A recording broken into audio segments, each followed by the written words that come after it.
Baik, Om Swastiastu. Om Swastiastu. Sebelum kita memulai pelajaran hari ini, alangkah baiknya kita melakukan doa bersama atau melakukan puji Trisandil dan menyanyikan lagu nasional yaitu Indonesia Raya.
Nah, setelah tadi kita melakukan doa bersama atau puji Trisandil dan menyanyikan lagu nasional Indonesia Raya, sekarang Ibu akan mengabsen. Yang pertama, Ari Ningsih. Sastra 2000. Yang kedua, Intan. Ade.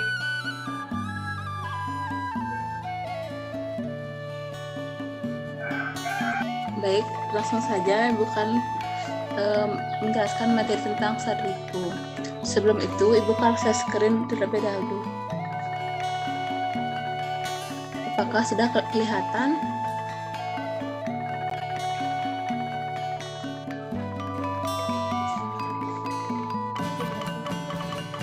Baik, langsung saja. Di sini Ibu akan menjelaskan tentang Sadripu. Sebelum itu, perkenalkan, nama Ibu Nela Kawahyuni dengan NIM 1911011049. Nah, sebelum Ibu membahas tentang materi Sadripu, adapun tujuan dari pembelajaran yang akan kita pelajari hari ini, yang pertama, siswa mampu menguraikan pengertian Sadripu. Yang kedua, siswa mampu menjelaskan bagi-bagian Sadripu. Yang ketiga, siswa mampu menyebutkan contoh perilaku Sadripu. Yang keempat, siswa mampu menguraikan dampak dari perilaku Sadripu. Dan yang kelima, siswa mampu menguraikan cara untuk mengendalikan Sadripu. Selanjutnya, adapun materi pokok yang akan kita bahas pada pertemuan kali ini Yang pertama, pengertian sadripu. Yang kedua, bagi bagian sadripu. Yang ketiga, contoh perilaku sadripu. Keempat, dampak perilaku sadripu. Dan yang terakhir, cara untuk mengendalikan sadripu. Nah, di sini Ibu akan menjelaskan pengertian sadripu. Sadripu berasal dari kata sad, yang berarti 6, dan ripu yang berarti musuh. Jadi, secara harfiah, sadripu berarti 6 musuh.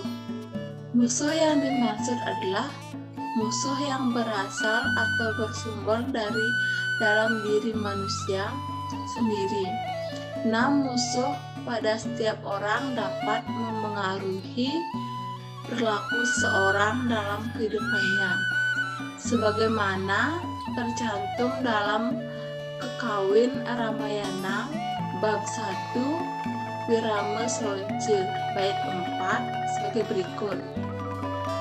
Ragadi musuh mepareng rihati ye tangwanye tan madok riawak yike tanhana risire prawire wihikan sireng muti, yang artinya keinginan atau kama dan semua jenis musuh yang terdekat yang ada di dalam hati atau pikiran, tempatnya tidak jauh dari badan sendiri.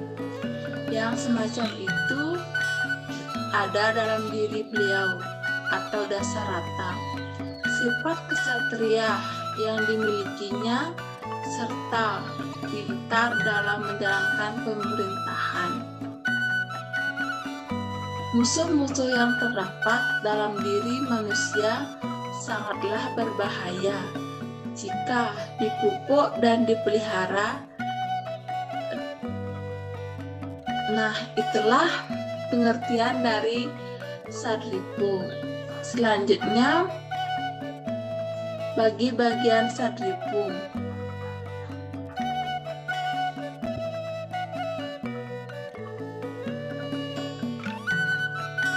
Yang pertama, ada kama, yang artinya hawa nafsu.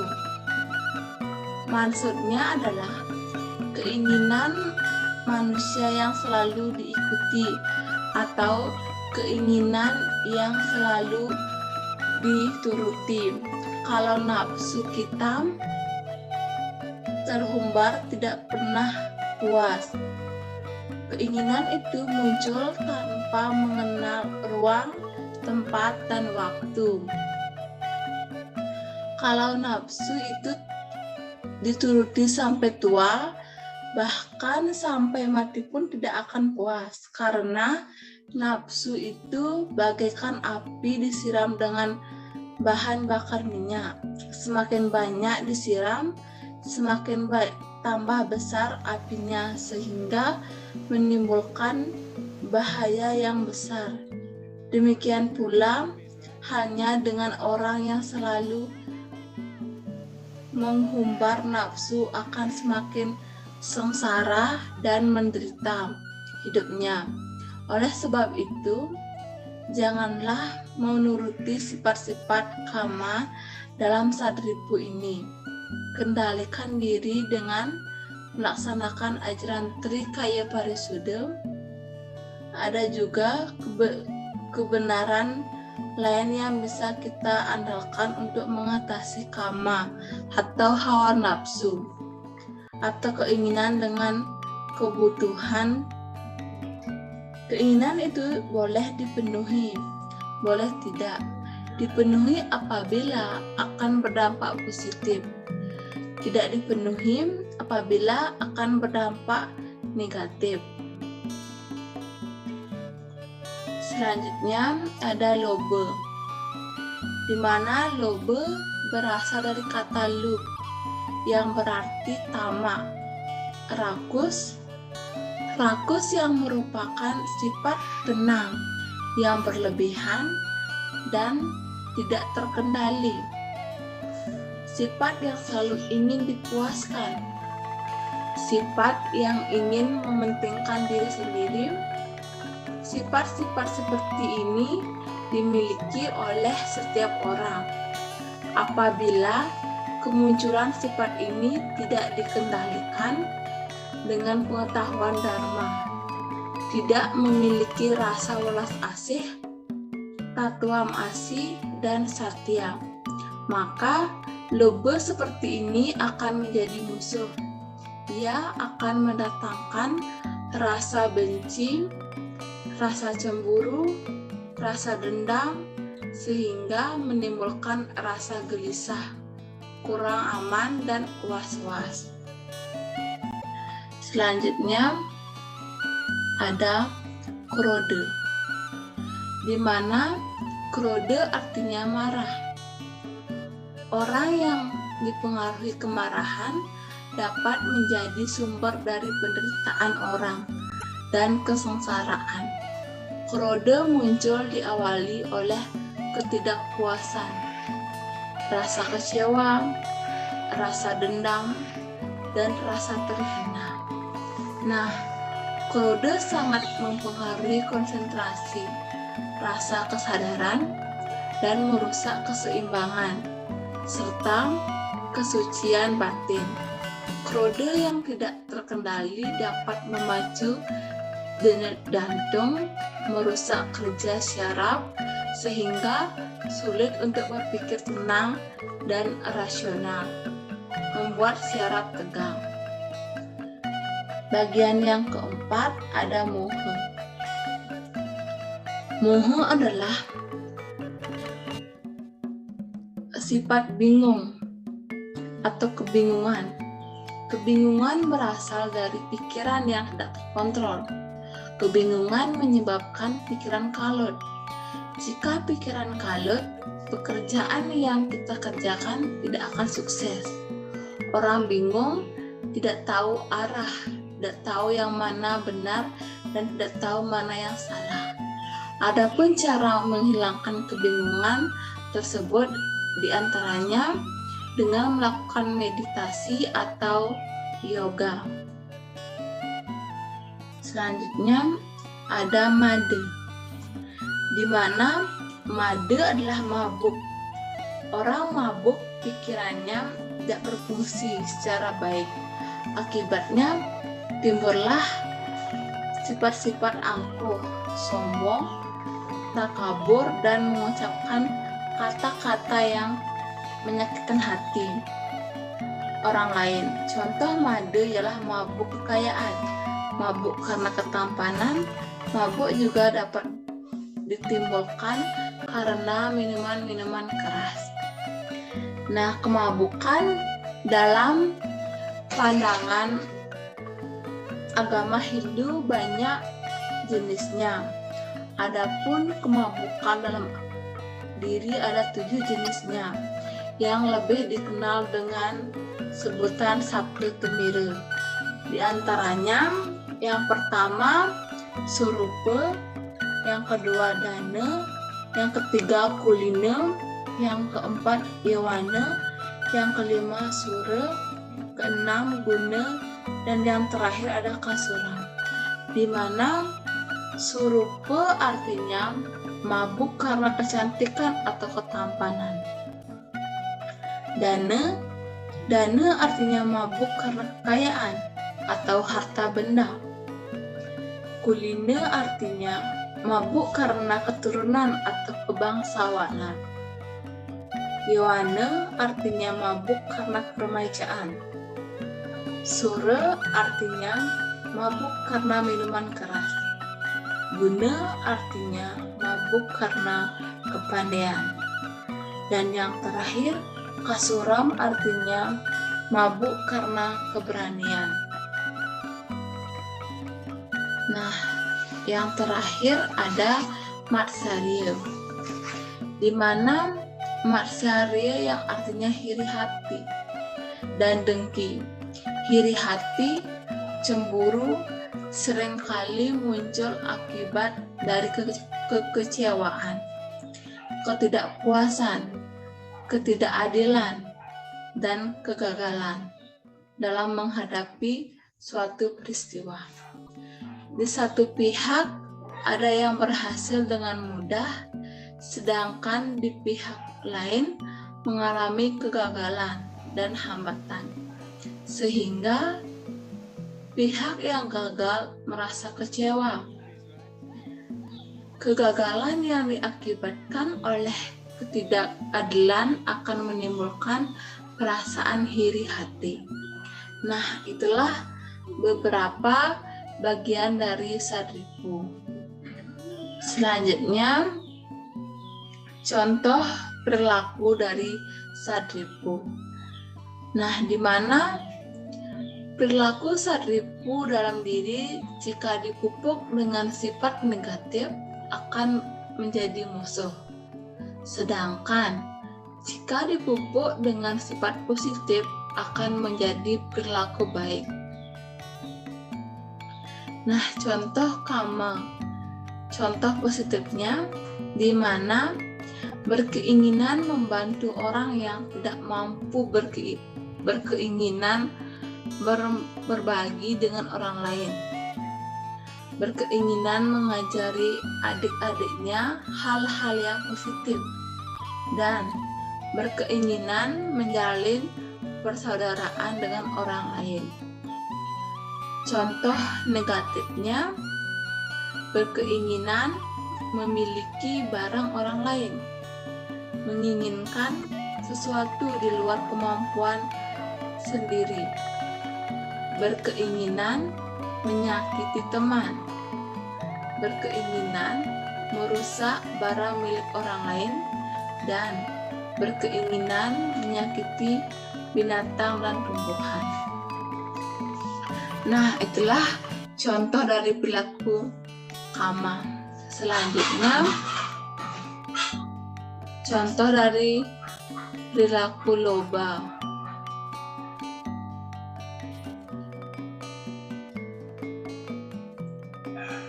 Contoh positifnya, bekerja keras untuk mendapatkan penghasilan yang banyak dengan jalan yang benar, rajin belajar guna mendapatkan ilmu pengetahuan, dan rajin memberikan sumbangan pada orang lain yang membutuhkan. Sifat negatifnya, mengambil hak orang lain, mengambil bagian dari milik saudara, makan makanan yang berlebihan, dan melakukan pemerasan terhadap orang lain. Selanjutnya, contoh perilaku Perode. Contoh positifnya, marah kepada bawahan yang salah, marah kepada peserta didik yang tidak sopan, marah kepada orang yang berperilaku negatif di sekitar kita, dan marah kepada keluarga yang salah dalam berperilaku.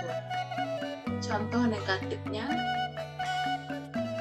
suka menghina orang tanpa alasan, suka mengeluarkan kata-kata yang tidak pantas pada orang lain, suka menantang orang untuk berkelahi, suka mencemooh, suka berbicara kasar pada orang lain, dan suka mengejek orang lain. Selanjutnya, contoh perilaku made. Contoh positifnya, minum minuman yang secukupnya untuk kesehatan, mabuk akan ilmu pengetahuan, dan mabuk akan ajaran agama. Contoh perilaku moho. Contoh positifnya, bingung dalam memecahkan masalah yang dihadapi sesuai dengan ajaran agama, bingung dalam meningkatkan bakti pada sang yang dewasa, dan bingung mencari solusi untuk meningkatkan semangat belajar. Contoh negatifnya, suka berdiam diri, suka berbicara sendiri karena kehilangan orang disayanginya, suka mengambil keputusan yang keliru, suka tidak percaya diri, suka melihat sekeliling dengan tatapan kosong. Nah, dan yang terakhir ada contoh perilaku Matsario. Contoh positifnya, iri terhadap nilai teman yang bagus, kemudian memacu untuk rajin belajar. Iri terhadap teman yang rajin, iri terhadap kesuksesan teman. Dan contoh negatifnya, suka membicarakan orang lain, sering mencibir orang, suka memfitnah orang lain, merasa tersaingi jika tetangga memiliki sesuatu yang baru, merasa malu jika dikalahkan oleh orang lain, dan membicarakan orang lain lebih jelek dari dirinya. Itulah contoh dari perilaku sadripu. Selanjutnya, dampak perilaku sadripu. Musuh yang terdapat dalam diri dapat membawa dampak yang tidak baik dalam kehidupan. Sebagai makhluk sosial, manusia membutuhkan orang-orang di sekitarnya. Jika musuh yang terdapat dalam diri tidak mampu dikendalikan, hal itu dapat menimbulkan dampak sebagai berikut. Yang pertama, dampak perilaku kama yang tidak terkendali antara lain banyak memiliki hutang,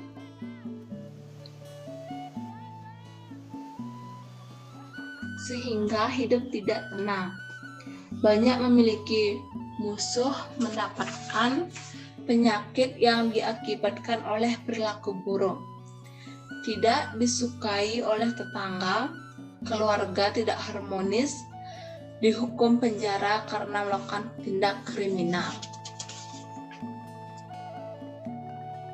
Dampak perilaku lobe yang tidak terkendali antara lain banyak orang yang tidak suka akan perilaku kita, dapat menyebabkan kemiskinan bagi orang lain, selalu menjadi buah bibir bagi tetangga, sering dianggap sebagai perampok, memiliki sedikit teman sehingga pergaulannya makin sempit. Banyak orang yang curiga akan diri kita. Dampak perilaku krode yang tidak terkendali antara lain, wajah kelihatan lebih cepat tua, sering terlibat dalam pertengkaran, mengidap penyakit jantung, berusia pendek, memiliki penyakit darah tinggi. Nah, dampak dari perilaku made yang tidak terkendali antara lain pikiran kacau atau kurang waras, kata-kata yang tidak terkontrol, tidak mampu memegang rahasia, menjadi buronan polisi. Nah, dampak perilaku moho yang tidak terkendali antara lain memiliki pendirian yang tidak teguh dan mudah goyah, tidak mampu berpikir dengan jenuh, tidak mampu hidup mandiri atau selalu bergantung pada orang lain, tidak memiliki kepercayaan diri. Dan yang terakhir, dampak dari perilaku Matsario yang tidak terkendali antara lain sulit mendapatkan kemajuan, tidak mampu bersaing, rasa kecewa yang mendalam. Nah, itulah beberapa dampak dari perilaku Sadripu. Dan yang terakhir ada cara untuk mengendalikan Sadripu, di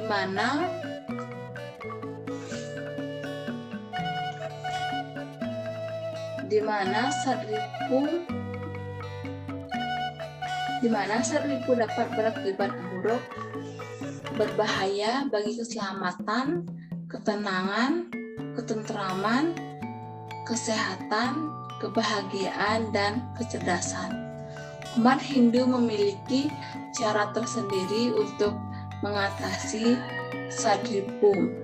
Antara lain, yang pertama, upacara agama manusia yajna, terutama potong gigi, sebagai simbol untuk mengingat bahwa musuh bersumber dari diri sendiri dan harus diatasi dan dilemahkan agar tidak menguasai diri sendiri. Yang kedua, memperdalam dan mengamalkan ajaran kesusilaan, terutama Trikaya Parisuda, Pancayama, dan Pancanyama Brata, Catur Prawarti, Catur Paramita, serta ajaran Karmapala. Dan yang terakhir, melalui cerita-cerita seperti cerita Sudamala, Batara, Kala, Diah Tantri, dan Sutasoma. Nah, itulah cara untuk mengendalikan Sadripu. Mungkin sekian dari materi yang dapat Ibu sampaikan pada pertemuan kali ini. Kalau ada materi yang Ibu sampaikan kurang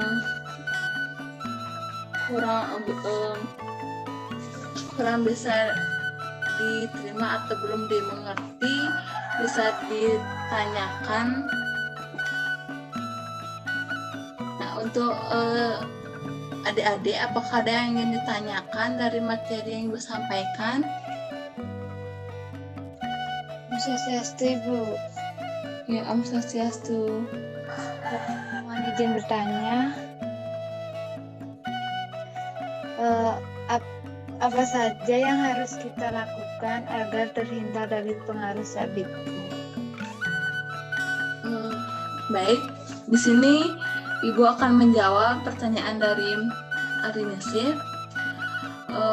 Apa yang harus kita lakukan agar terhindar dari pengaruh Sadripu? Di mana yang pertama yaitu mendekatkan diri kepada Tuhan atau ide Sang Yang Widewasa. Yang kedua, menahan emosi dan marah dalam diri sendiri. Yang ketiga, menahan nafsu pada diri sendiri. Dan yang keempat, rajin mempelajari tentang hal-hal keagamaan. Dan yang terakhir, tentunya melakukan upacara manusia yajna, yaitu melakukan upacara Mapandas. Nah, itulah jawaban dari pertanyaan dari Ningsih. Selanjutnya, apakah ada yang ingin ditanyakan lagi?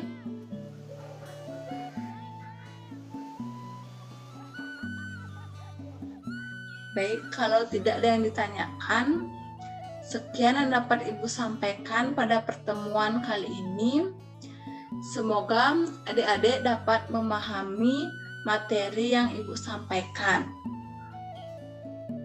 Meskipun kita belajar melalui aplikasi Zoom atau daring, tetapi adik-adik jangan putus semangat untuk belajar di masa pandemi COVID ini.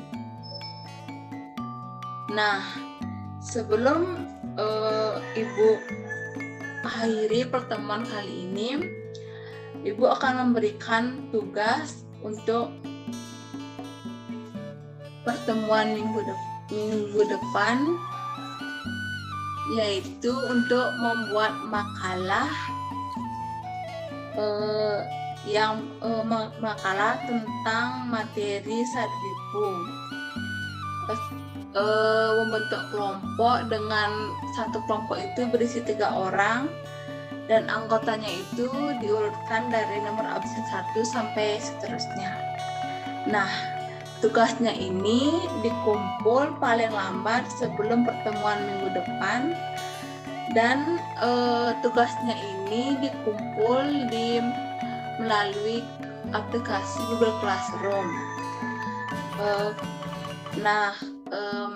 Minggu depan kita akan mempresentasikan hasil diskusi kelompok kalian tentang membuat makalah tentang Sadripu.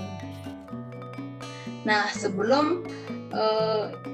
sebelum Ibu mengakhiri pembelajaran kali ini, Ibu akan sedikit menyimpulkan tentang materi Sadripu.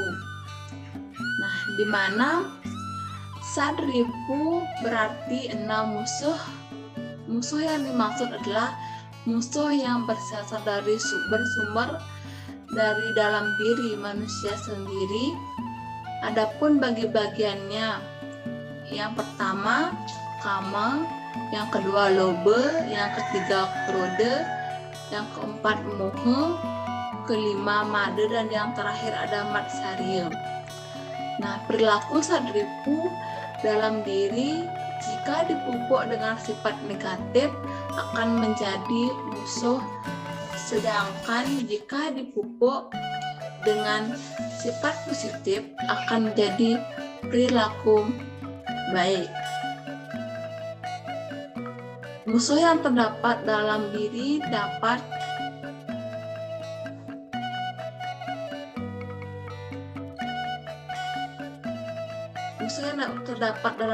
dapat membawa dampak yang tidak baik dalam kehidupan.